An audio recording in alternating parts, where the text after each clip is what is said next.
উদযাপনে বাড়ির পথে হাজারো মানুষ, লঞ্চে যাত্রীদের ভিড়, ঢাকা চন্দ্রা টাঙ্গাইল মহাসড়কে যান চলাচলে ধীর গতি। কমলাপুর স্টেশনে ট্রেনের শিডিউল বিপর্যয়, ভোগান্তিতে ঘরমুখ মানুষ। ২১ ঘণ্টা পর উত্তরাঞ্চলে রেল চলাচল স্বাভাবিক। প্রস্তুত জাতীয় ঈদগাহ ময়দান, নামাজ আদায় করবেন রাষ্ট্রপতি ও প্রধানমন্ত্রী। বৃষ্টি হলে বাইতুল মোকাররমে জামাত। চট্টগ্রামের টেরি বাজারে বহুতল মার্কেটে আগুন, ধোঁয়ায় শ্বাসরুদ্ধ হয়ে ২ জনের মৃত্যু, আহতরা হাসপাতালে চিকিৎসাধীন। ঈদ উপলক্ষে ৫ দিনের যুদ্ধবিরতিতে পাকিস্তান আফগানিস্তান লঙ্ঘন করলেই কঠোর জবাবের হুঁশিয়ারি ইসলামাবাদের। আমন্ত্রণ সবাইকে নিউজ 24 সংবাদে, সঙ্গে আমি জান্নাতুল কুলি আছি। দেখছিলেন বিআরবি কেবলস সংবাদ শিরোনাম, এবারে বিস্তারিত। প্রিয়জনের সঙ্গে ঈদ উদযাপনে রাজধানী ছাড়ছে ঘরমুখ মানুষ। ভোররাত থেকে সদরঘাট লঞ্চ টার্মিনালে যাত্রীদের উপচে পড়া ভিড়। যাত্রীরা বলছেন, কিছুটা কষ্ট হলেও পরিবারের সাথে ঈদ উদযাপনই তাদের লক্ষ্য। তবে লঞ্চের ভাড়া রয়েছে মিশ্র প্রতিক্রিয়া। যাত্রী চাপ সামলাতে বিশেষ লঞ্চের ব্যবস্থা করা হয়েছে। আর গতকালের দুর্ঘটনার পরও যাত্রীদের মধ্যে কোনো সচেতনতা দেখা যায়নি। তবে দুর্ঘটনা রোধে তৎপর রয়েছে আইন শৃঙ্খলা বাহিনীর সদস্যরা। এদিকে গাবতলী বাস টার্মিনাল থেকে নির্ধারিত সময়ে ছেড়ে যাচ্ছে দূরপাল্লার যানবাহন। সংশ্লিষ্টরা বলছেন, শুক্রবার ভিড় আরও বাড়বে। আগে যে ডিউটি ছিল তাদের চেয়ে আজকে জনবল বাড়ানো হয়েছে। হ্যাঁ, আর সবাই আর কি। তারপরে আমাদের ডিডি মহোদয় স্যার আর বড় বড় স্যার আসছিল, আসিয়া এখানে তদারকি করতেছেন। আসলাম, এসে টিকিট খুঁজে পাচ্ছি না, 4 জন যাবো, মহিলা সহ খুবই বিভ্রান্তিকর অবস্থা আর কি। কালকে রাত্রি যেই গাড়ি গেছে সেই গাড়ি ফেরি পারে আজ সকালবেলা সারা রাত ফেরি ঘাটে। তো মনে করো ওইখানে থেকে গাড়ি গেছে, ওই গাড়ি আসতে আজকে মনে করো ওরা রাত্রে আগে আসতে পারবে না, গাড়ি কম, তাই এই কারণে কারণগুলো বন্ধ। দর্শক, ঈদ যাত্রার খবর জানতে আমরা সদরঘাট লঞ্চ টার্মিনালে যেতে চাই। আমাদের সহকর্মী মাহমুদুল হাসান ইমন সেখানে আছেন। ইমন, একটু জানাবেন, লঞ্চ টার্মিনালে ঘরমুখ মানুষের ভিড় আজ কেমন দেখছেন? বাড়তি ভাড়া নেওয়ার ব্যাপারে কোনো অভিযোগ রয়েছে কিনা যাত্রীদের? আমি সকাল থেকেই সদরঘাট লঞ্চ টার্মিনালে রয়েছি। এখানে বেলা যত গড়াচ্ছে আসলে মানুষের সমাগম ততই বাড়ছে। তবে সমাগম বাড়লেও মানুষের ভিতর সচেতনতা বাড়ছে না।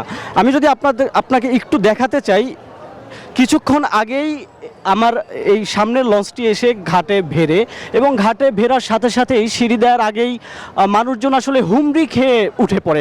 এখানে আইন শৃঙ্খলা বাহিনীর তৎপরতা আমরা লক্ষ্য করেছি। তারা যাতে কেউ লঞ্চের বারান্দা থেকে না উঠতে পারে সেদিকে তারা আসলে তীক্ষ্ণ দৃষ্টি রাখলেও আসলে মানুষের এত ভিড়, মানুষের এত তাড়াহুড়া, যার কারণে তারা আসলে তাদেরকে দমিয়ে রাখতে মানে হিমশিম খেতে হচ্ছে তাদেরকে এক প্রকার। আর সকাল থেকে দক্ষিণবঙ্গের যে আসলে একটা main point Sadarghat launch terminal, যেখান থেকে আসলে মানুষজন দক্ষিণবঙ্গের দিকে যাত্রা করে, তাদের নানা ধরনের দুর্ভোগ এবং অভিযোগের কথা আমরা শুনেছি।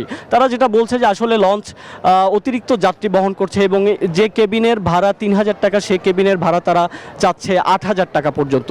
তবে আইন শৃঙ্খলা বাহিনীর সদস্যদের সঙ্গে আমার কথা হয়েছে। তারা যেটা বলছে যে আসলে এমন ধরনের কোনো ঘটনা তাদের নজরে এখনো আসেনি। এই ছিল সদরঘাট লঞ্চ টার্মিনাল থেকে আমার কাছে সর্বশেষ তথ্য। কলি, ধন্যবাদ ইমন। যাত্রী চাপ আর দুর্ঘটনার প্রভাবে ট্রেন যাত্রা বিষাদে পরিণত হয়েছে। আনন্দের চেয়ে ভোগান্তি বেশি। কমলাপুর রেল স্টেশনে দেখা দিয়েছে চরম শিডিউল বিপর্যয়। ঘন্টার পর ঘন্টা অপেক্ষা করতে হচ্ছে ঘরমুখ মানুষকে। আর কর্তৃপক্ষ বলছে, শান্তাহারে দুর্ঘটনা এবং ঝুঁকিপূর্ণ রেল লাইনের কারণেই সময় মতো ট্রেন চলাচল সম্ভব হচ্ছে না। অন্যদিকে বাড়তি ভাড়ার অভিযোগ সঠিক নয় বলে জানিয়েছে রেল প্রতিমন্ত্রী। ভোরের ট্রেনের জন্য কমলাপুর রেল স্টেশনে এসেছেন, অথচ সকাল পেরিয়ে দুপুর, কিন্তু কাঙ্ক্ষিত সেই ট্রেনের দেখা মেলে না। আর স্টেশনের প্ল্যাটফর্মে চাদর বিছিয়ে কিংবা ব্যাগ মাথায় দিয়ে ক্লান্ত যাত্রীদের এই অপেক্ষা যেন শেষ হবার নয়। আনন্দের ঈদ পরিণত হয়েছে বিষাদে। বৃহস্পতিবার বেলা 11:45 কমলাপুর থেকে ট্রেনটি ছেড়ে যায় নীলফামারী জেলার চিলাহাটি রেল স্টেশনের উদ্দেশ্যে, অথচ ট্রেনটির নির্ধারিত ছাড়ার সময় ছিল ভোর 6:45। সকালে ট্রেনটি প্ল্যাটফর্মে দেওয়ার পর থেকেই যাত্রীরা হুড়োহুড়ি করে উঠতে থাকেন। এক পর্যায়ে কোচের ভেতর দাঁড়ানোর জায়গাও পূর্ণ হয়ে যায়। এরপর অনেকে বাধ্য হয়ে ট্রেনের ছাদে উঠতে শুরু করেন। ঈদের ছুটিটা উপভোগ করার জন্য আমরা যাচ্ছি ফ্যামিলি নিয়ে।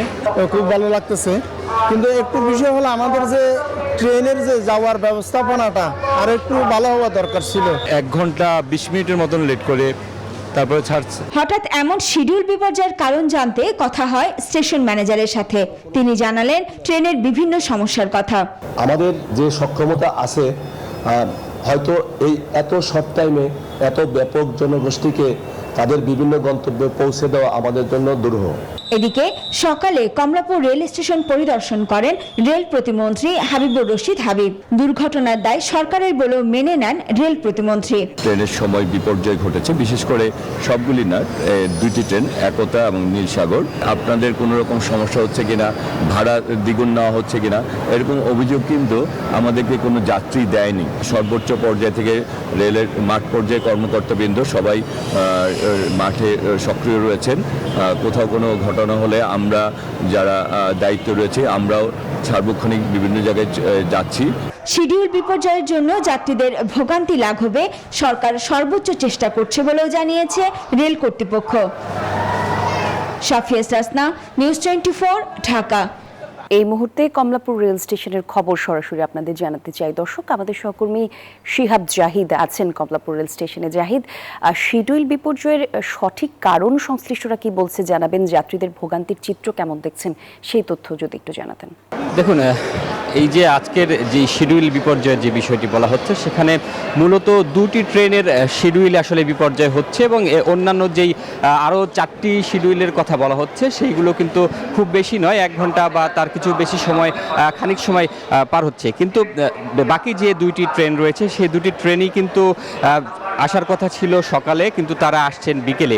এর মধ্যে যে একতা এক্সপ্রেস রয়েছে যেটি পঞ্চগড়ে যাবেন মূলত, সেটি 10টা 15-তে এই প্ল্যাটফর্ম থেকে আসলে ছেড়ে যাওয়ার কথা ছিল, কিন্তু যেহেতু ওইটি এখনও প্ল্যাটফর্মে আসতে পারেনি, ওইটা সম্ভাব্য একটি সময় দেওয়া হয়েছে 4টা 50 এবং সেই 4টা 50-এ এখান থেকে ছেড়ে যাবে। যদিও এটা এখন পর্যন্ত সম্ভাব্য সময় এবং এটা আসলেই কি এই সময়ে তারা যেতে পারবে কিনা সেটিও এখনও কেউ আসলে শিওর করতে পারেননি। আরেকটি বিষয় যদি বলছে, চট্টলা যে এক্সপ্রেস রয়েছে যে চট্টগ্রাম যাবে, সেটি কিন্তু টাইমলি কিছুক্ষণে চলে যাবে। আরেকটি বিষয়, এখানে রাজশাহীর যেই ট্রেনের কথা বলা হয়েছিল, সেই রাজশাহীর ট্রেনটি কিন্তু প্রায় 4 ঘন্টা আসলে লেট করছে। এই যে লেটগুলো রয়েছে এর পেছনে কিন্তু কারণ হিসেবে স্টেশন মাস্টার এবং স্টেশন যে ম্যানেজার রয়েছেন তিনি আমাদেরকে জানিয়েছেন যে এই যে সান্তাহারের যেই ট্রেনটি দুর্ঘটনা ঘটেছে, সেই ট্রেন দুর্ঘটনার পাশাপাশি যেই রেল লাইনের যেই অপরিচ্ছন্ন এবং অপরিপক্ক যে রেল স্টেশনগুলো রয়েছে সেই জায়গাগুলো থেকে পাশ কাটিয়ে আসা এবং রেল লাইনে বিভিন্ন ধরনের ঝুঁকিপূর্ণ যে অবস্থাগুলো রয়েছে, এই কারণে আসলে ধীর গতিতে চলার কারণেই আসতে হচ্ছে। এই জায়গাগুলোই আসলে শেষ করতে হচ্ছে যে আসলে আজকের যেই শিডিউল বিপর্যয়ের কথা বলা হচ্ছে সেটি কিন্তু এছাড়াও আরও বিভিন্ন বিষয়ের কথাও তুলে ধরেছেন স্টেশন মাস্টার। তবে এই 2টি বিষয় আসলে সবচেয়ে বড় গুরুত্ব পাচ্ছে। কলি, এই ছিল সবশেষ কারণ। ধন্যবাদ আপনাকে জাহিদ। বগুড়ার সান্তাহারে ট্রেন দুর্ঘটনায় কবলিত রেল লাইন মেরামত এবং বগি উদ্ধারের পর 21 ঘন্টা পর ট্রেন চলাচল স্বাভাবিক হয়েছে। বেলা 12টার দিকে পার্বতীপুর থেকে ছেড়ে আসা খুলনাগামী ট্রেন গন্তব্যের উদ্দেশ্যে ছেড়ে যায়। তবে আগের চেয়ে ধীরগতিতে ট্রেন চলাচল করবে বলে জানিয়েছে কর্তৃপক্ষ। বুধবার নীলসাগর এক্সপ্রেসের 9টি বগি লাইনচ্যুত হয়, আর এই ঘটনার ওই দিন 5 জেলার সাথে রেল যোগাযোগ বন্ধ হয়ে যায়। আর এই ঘটনায় আহত হয় প্রায় 2 শতাধিক যাত্রী।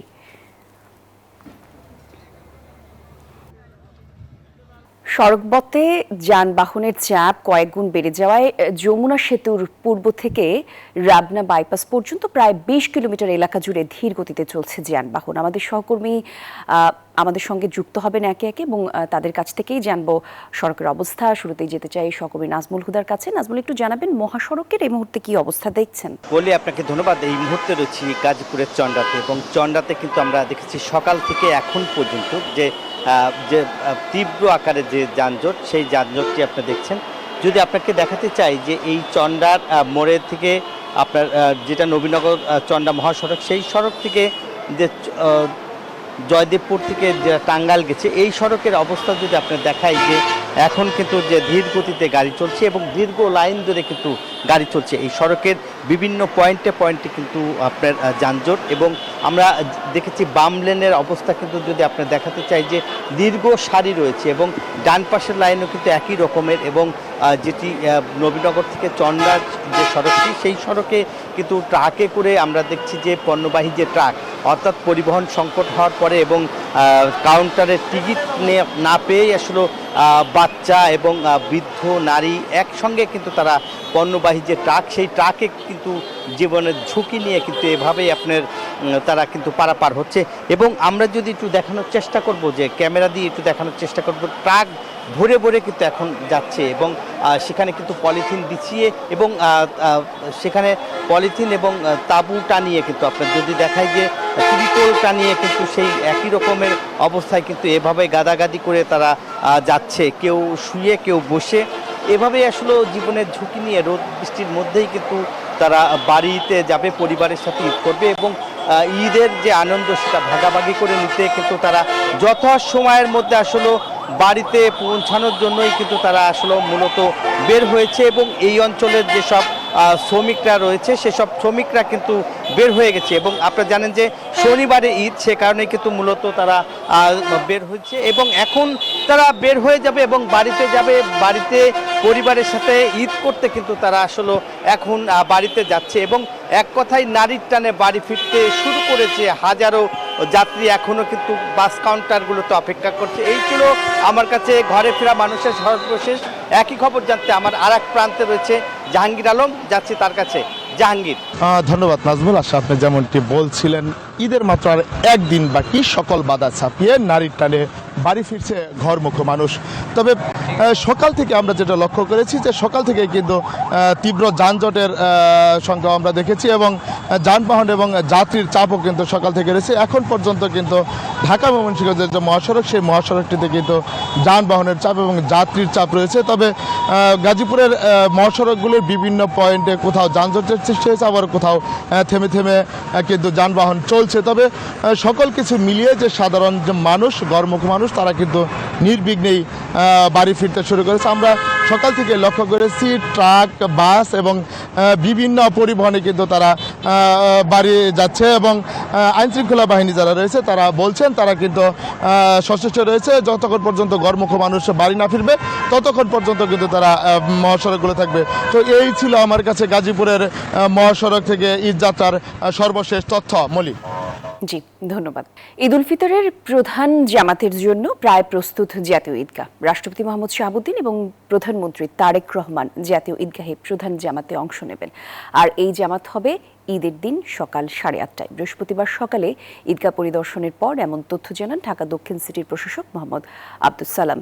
এ সময় স্থানীয় সরকার প্রতিমন্ত্রী মীর শাহে আলম জানান, প্রধান জামাতে নারীসহ 40,000 মুসল্লি নামাজ আদায় করতে পারবে। পবিত্র ঈদ উল ফিতরের প্রধান জামাতের জন্য প্রস্তুত জাতীয় ঈদগাহ ময়দান। 2,70,277 বর্গফুটের বেশি আয়তনের ঈদগাহ ময়দানে প্যান্ডেল টানানো হয়েছে। নারীদের জন্য আলাদা প্রবেশ পথ ও পৃথক নামাজের ব্যবস্থা রাখা হয়েছে। মুসল্লিদের আরামদায়ক ইবাদত নিশ্চিত করতে পর্যাপ্ত ফ্যান, লাইট এবং শীতাতপ নিয়ন্ত্রণ যন্ত্রের ব্যবস্থা করা হয়েছে। বৈরী আবহাওয়ার কথা মাথায় রেখে বৃষ্টি নিরোধক সামিয়ানা ও দ্রুত পানি নিষ্কাশনের বিশেষ ব্যবস্থা রাখা হয়েছে। প্যান্ডেলের ভিতরে অজুর সুব্যবস্থার পাশাপাশি ভ্রাম্যমাণ টয়লেটের সুবিধা নিশ্চিত করা হয়েছে। বৃহস্পতিবার সকালে জাতীয় ঈদগাহের সার্বিক প্রস্তুতি ঘুরে দেখেন ঢাকা দক্ষিণ সিটি কর্পোরেশনের প্রশাসক আব্দুস সালাম ও স্থানীয় সরকার প্রতিমন্ত্রী মীর শাহে আলম।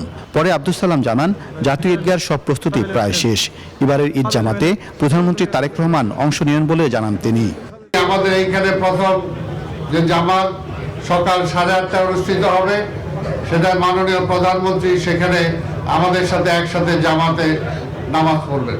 এই সময় স্থানীয় সরকার প্রতিমন্ত্রী মীর শাহে আলম জানান, নারী সহ প্রায় 40,000 মুসল্লি নামাজ আদায় করতে পারবে।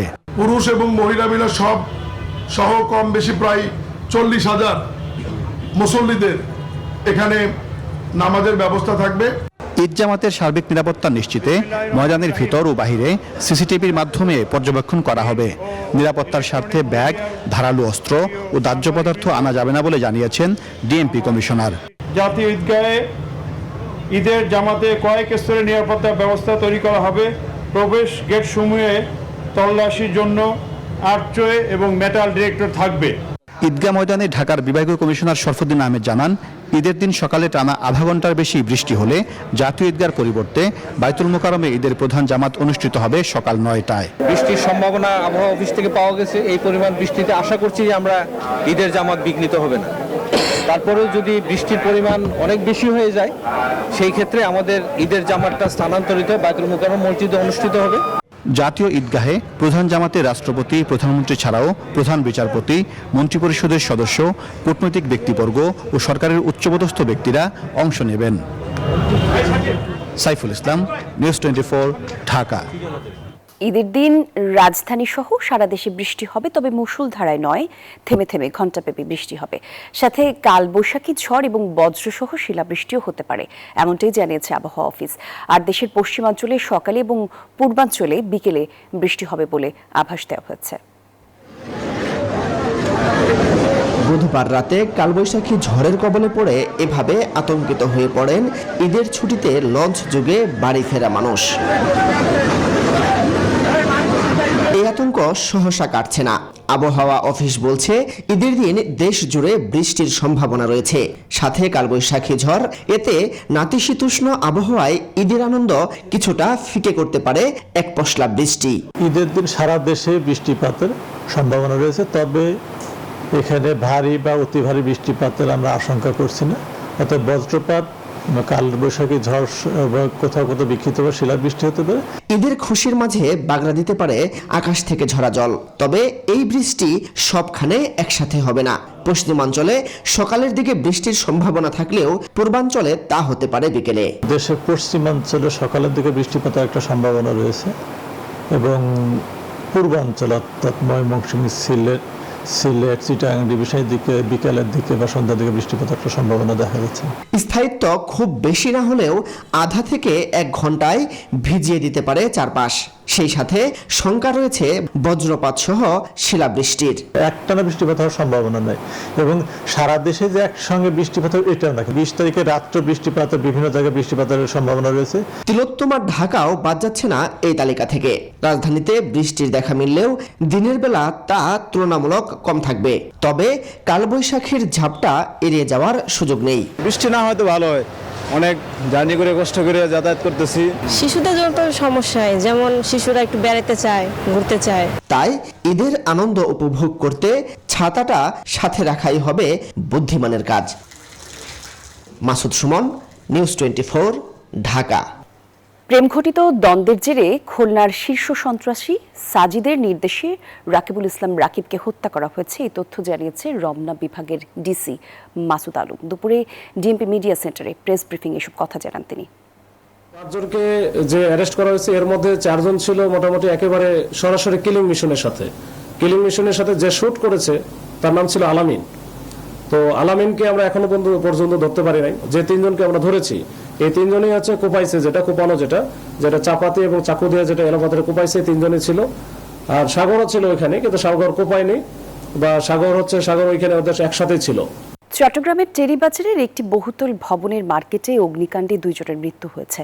ফায়ার সার্ভিস এবং প্রত্যক্ষদর্শীরা জানান, সকালে কেবি অর্কিড প্লাজার 4th তলার ওয়েস্টার্ন টেইলার্সের দোকানে আগুনের সূত্রপাত হয়। পরে 1 ঘন্টার চেষ্টায় সেই আগুন নিয়ন্ত্রণে আনে ফায়ার সার্ভিসের 7টি ইউনিট। এ সময় ভবনে আটকে থাকা 4 জনকে উদ্ধার করে চট্টগ্রাম মেডিকেলে ভর্তি করা হয়। এর মধ্যে 2 জনকে মৃত ঘোষণা করেছেন চিকিৎসকরা। দগ্ধ অবস্থায় আরও 2 জনের চিকিৎসা চলছে। সামনে গ্লাস থাকার কারণে আগুনটা প্রথমে দেখা যায় নাই, আস্তে আস্তে করে পরে বিস্ফোরণ থাকা দেখা গেছে। কয়েকজন লোক মুমূর্ষু অবস্থায় এখান থেকে বের করে মেডিকেল জেনারেল হাসপাতালে পাঠিয়েছে। 7টা ইউনিটে কাজ করতেছে, তার মধ্যে আগুন আমরা সম্পূর্ণ নিয়ন্ত্রণ নিয়ে আসছি। যেহেতু এখানে স্পেসটা একদম সংকীর্ণ ছিল, ধোঁয়া যাওয়ার কোনো সিস্টেম ছিল না। আর আগুনের সাথে সাথে আগুনের যে আমাদের সোর্স অফ ওয়াটারগুলো সংগ্রহ করতে একটু সময় লেগেছে। তো ওভারঅল আমরা এখন নিয়ন্ত্রণ আনতে সক্ষম হয়েছি। এ পর্যায়ে জানাবো ছুটি বিচ রিসোর্টের সৌজন্যে ঈদ বাজারের খবর।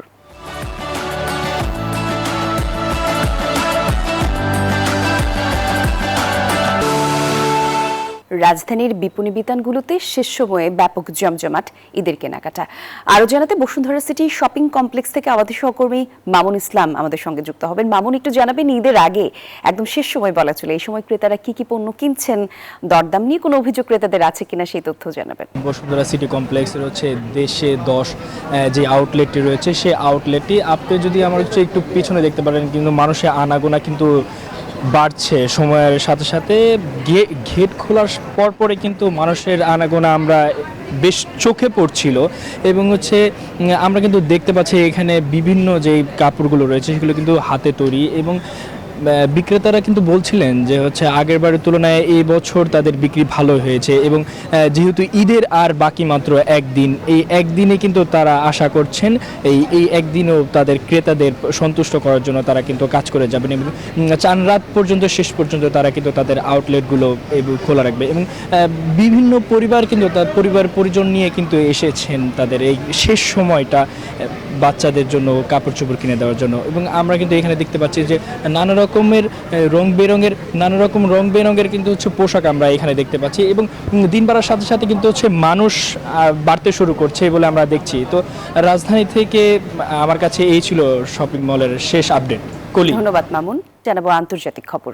পবিত্র ঈদ উল ফিতর উপলক্ষে সাময়িক যুদ্ধবিরতিতে পাকিস্তান এবং আফগানিস্তান বুধবার মধ্যরাত থেকে শুরু হয়ে এই বিরতি 23শে মার্চ মধ্যরাত পর্যন্ত 5 দিন কার্যকর থাকবে। তবে কাবুল যুদ্ধবিরতি লঙ্ঘন করলে পাল্টা জবাবের হুঁশিয়ারি দিয়েছে ইসলামাবাদ। এদিকে যুদ্ধবিরতিকে স্বাগত জানিয়েছে জাতিসংঘ। দীর্ঘদিনের সীমান্ত উত্তেজনা আর সংঘাতের আগুনের মধ্যেই স্বস্তির নিঃশ্বাস।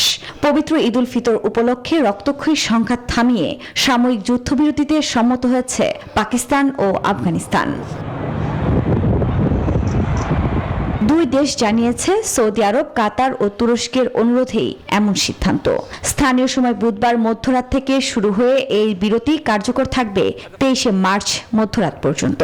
তবে 5 দিনের এই যুদ্ধবিরতিতে আফগানিস্তান সীমান্তে বা পাকিস্তানের ভেতরে কোনো সন্ত্রাসী হামলা হলে পাল্টা তীব্র প্রতিক্রিয়ার হুঁশিয়ারি দেন পাকিস্তানের তথ্যমন্ত্রী আতাউল্লাহ তারার।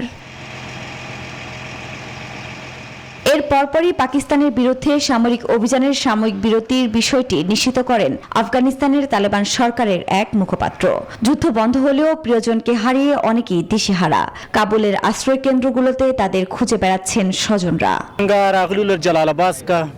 আমি তালিকাগুলো দেখতে এখানে এসেছি।